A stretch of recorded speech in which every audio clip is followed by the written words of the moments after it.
ಚಿತ್ತಾಪುರ ತಾಲೂಕಿನ ಸುಗೂರು ಎನ್ ಗ್ರಾಮದಲ್ಲಿ ನಾಲ್ವರ ವಲಯ ಘಟಕದ ಕನ್ನಡ ಸಾಹಿತ್ಯ ಪರಿಷತ್ತಿನ ವತಿಯಿಂದ ಶ್ರೀ ಹನುಮಾನ್ ದೇವಸ್ಥಾನದ ಆವರಣದಲ್ಲಿ ರಾಷ್ಟ್ರಕವಿ ದ.ರಾ ಬೇಂದ್ರೆಯವರ ಸಾಹಿತ್ಯ ಸಿರಿ ಮತ್ತು ನಾಲ್ವರ ವಲಯ ಘಟಕದ ತೆರೆವಾದ ಸ್ಥಾನಕ್ಕೆ ಪದಾಧಿಕಾರಿಗಳ ಆಯ್ಕೆ ಮಾಡುವುದರ ಮೂಲಕ ಕಾರ್ಯಕ್ರಮ ಉತ್ತಮವಾಗಿ ಜರುಗಿತು. ಮೊಟ್ಟ ಮೊದಲನೇ ಬಾರಿಗೆ ತಾಯಿ ಕನ್ನಡಾಂಬೆ ಭುವನೇಶ್ವರಿ ಭಾವಚಿತ್ರಕ್ಕೆ ಮತ್ತು ರಾಷ್ಟ್ರಕವಿ ದ.ರಾ ಬೇಂದ್ರೆಯವರ ಭಾವಚಿತ್ರಕ್ಕೆ ಪೂಜೆ ಸಲ್ಲಿಸಿ ಹೂಮಾಲೆ ಹಾಕಿ ಪುಷ್ಪ ನಮನ ಸಲ್ಲಿಸಿದ್ರು. ಈ ಕಾರ್ಯಕ್ರಮಕ್ಕೆ ಶರಣೇಗೌಡ ಬೆನ್ನಗನಹಳ್ಳಿ ಸುಗೂರು ಎನ್ ರವರು ಚಾಲನೆ ನೀಡಿದರು. ಇದೇ ಸಂದರ್ಭದಲ್ಲಿ ಪ್ರಾಸ್ತಾವಿಕ ನುಡಿಗಳನ್ನಾಡಿದ ನಾಲ್ವರು ವಲಯ ಘಟಕದ ಕನ್ನಡ ಸಾಹಿತ್ಯ ಪರಿಷತ್ತಿನ ಅಧ್ಯಕ್ಷರಾದ ಅಂಜುನಾಥ್ ಎನ್ ರವರು ಮಕ್ಕಳಿಗೆ ಸಾಹಿತ್ಯ ಒಲವು ನೀಡಬೇಕು ಎಂದು ಪೋಷಕರಿಗೆ ಕಿವಿಮಾತು ಹೇಳಿದರು. ವೇದಿಕೆ ಅಧ್ಯಕ್ಷತೆಯನ್ನು ವಹಿಸಿದ ಶ್ರೀ ಭೀಮರೆಡ್ಡಿ ಗೌಡ ಕುರುಳ ಸುಗೂರು ಎನ್ ಮಾತನಾಡಿ, ಕನ್ನಡ ಭಾಷೆ, ಸಾಹಿತ್ಯ ಮತ್ತು ಸಂಸ್ಕೃತಿಗಳನ್ನು ರಕ್ಷಿಸಿ ಬೆಳೆಸುವ ಉದ್ದೇಶದಿಂದ ಸ್ಥಾಪಿತವಾದ ಕನ್ನಡ ಸಾಹಿತ್ಯ ಪರಿಷತ್ತು ಶತಮಾನೋತ್ತರ ಸುದೀರ್ಘ ಇತಿಹಾಸವನ್ನು ಹೊಂದಿದೆ. ಮೈಸೂರಿನ ನಾಲ್ವಡಿ ಕೃಷ್ಣರಾಜ ಒಡೆಯರು ಅವರ ಆಶ್ರಯದಲ್ಲಿ ಮತ್ತು ವಿಶ್ವೇಶ್ವರಯ್ಯನವರ ಮಾರ್ಗದರ್ಶನದಲ್ಲಿ 1915ರ ಮೇ 3ರಂದು ಬೆಂಗಳೂರಿನಲ್ಲಿ ಸ್ಥಾಪನೆಯಾಗಿತ್ತು. ಇದರ ಮೊದಲನೇ ಹೆಸರು ಕರ್ನಾಟಕ ಸಾಹಿತ್ಯ ಪರಿಷತ್ತು ಎಂದಿತ್ತು. ಕನ್ನಡ ಸಾಹಿತ್ಯ ಪರಿಷತ್ತು ಒಂದು ಶತಮಾನಕ್ಕೂ ಹೆಚ್ಚಿನ ಇತಿಹಾಸ ಹೊಂದಿರುವ ಕನ್ನಡಿಗರ ಪ್ರಾತಿನಿಧಿಕ ಸಂಸ್ಥೆಯಾಗಿದೆ.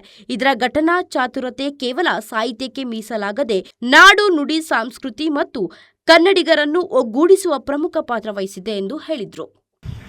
ಕನ್ನಡ ಸಾಹಿತ್ಯ ಪರಿಷತ್ತು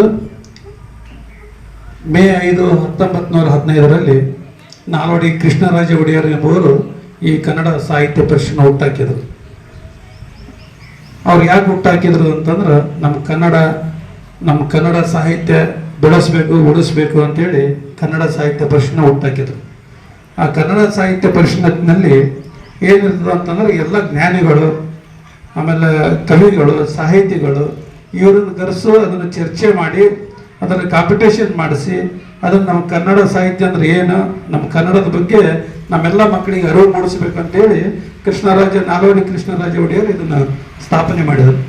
ಅದು ಇಲ್ಲಿವರೆಗೆ 111 ವರ್ಷಗಳ ಇತಿಹಾಸದಲ್ಲಿ ಪ್ರತಿ ವರ್ಷ ಒಂದೊಂದು ಕಡೆಗೆ ನಮ್ಮ ಕನ್ನಡ ಸಾಹಿತ್ಯ ಪರಿಷತ್ನ ಆಚರಣೆ ಮಾಡ್ತಾರೆ. ನಾವು ಅದರ ಸಲುವಾಗಿ ನಮ್ಮೆಲ್ಲ ವಲಯ ಘಟಕದ ಅಧ್ಯಕ್ಷರು, ಗ್ರಾಮ ಘಟಕದ ಅಧ್ಯಕ್ಷರು ಎಲ್ಲರೂ ಸೇರಿ ನಮ್ಮಲ್ಲಿರ್ತಕ್ಕಂಥ ಎಲ್ಲ ಸಾಹಿತಿಗಳನ್ನು, ಆಮೇಲೆ ಜಾನಪದ ಕಲಾವಿದರನ್ನು, ಕೆಲವಿಷ್ಟು ಮಂದಿ ಎಲ್ಲರನ್ನು ಕರೆಸಿ ಅದರ ಬಗ್ಗೆ ಚರ್ಚೆ ಮಾಡಿ ಅದನ್ನು ಇಲ್ಲಿ ನಮ್ಮಲ್ಲಿ ಕನ್ನಡ ಸಾಹಿತ್ಯ ಪರಿಷತ್ನ ಎಲ್ಲಿ ಮಾಡಬೇಕು ಅಂತೇಳಿ ನೀವೆಲ್ಲ ವಿಚಾರ ಮಾಡಿ ಅದನ್ನು ನೀವು ಕನ್ನಡ ಸಾಹಿತ್ಯ ಪರಿಷತ್ನ ಒಂದು ವಿಜೃಂಭಣೆಯಿಂದ ನಮ್ಮ ತಾಲೂಕು ಕನ್ನಡ ಸಾಹಿತ್ಯ ಪರಿಷತ್ತು ಒಂದು ಡೇಟ್ ಫಿಕ್ಸ್ ಮಾಡಿರ್ತಾರೆ. ಅದನ್ನು ನೀವು ಆದಷ್ಟು ನಮ್ಮ ನಾಲ್ವರು ವಲಯದಲ್ಲಿ ನೀವು ಕನ್ನಡ ಸಾಹಿತ್ಯ ಪರಿಷತ್ನ ನಮ್ಮ ನಾಲ್ವರು ಚಿತ್ತಾಪುರ ತಾಲೂಕು ಫಂಕ್ಷನ್ ಇಲ್ಲಿ ಮಾಡಿದ್ರೆ ಒಳ್ಳೇದಾಗ್ತದೆ ಅಂತೇಳಿ ನಾನು 2 ಮಾತು ಮುಗಿಸ್ತೇನೆ. ಜೈ ಹಿಂದ್.